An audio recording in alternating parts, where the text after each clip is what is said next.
আবে চল হাট। কাকে জিজ্ঞাসা করে গাড়ি পরিষ্কার করছিস? সাহেব, দুদিন ধরে কিছুই খাইনি, কিছু টাকা দিন না। তো আমি কি করব? বাবা, একে কিছু পয়সা দিয়ে দাও না, কিছু খেয়ে নেবে। ছুটকি এ মিথ্যা কথা বলছে। এরা এরকমই বলে পয়সা কামানোর জন্য। বাবা, আমার জন্য দিয়ে দাও না। এই নে, চল যা। ছুটকি এ মিথ্যা কথা বলছিল। তোর বিশ্বাস হচ্ছে না? চল গিয়ে দেখাচ্ছি। ভাইয়া, এটা কি খাবার? ছোটু, এটা নুডলস। এটা 1 প্লেট দিয়ে দাও। ভাই, আমি 3 দিন ধরে কিছুই খাইনি, এটা আমাকে দিয়ে দাও না। এই নাও ভাই, তুমি খেয়ে নাও।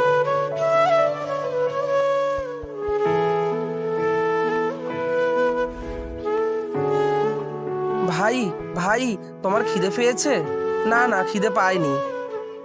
ভাই, তোমার মতো ভালো মানুষ যদি না খেয়ে থাকে তাহলে মনে করো এই পৃথিবী অনেক খারাপ। চলো আমরা একসঙ্গে খাবার খাই।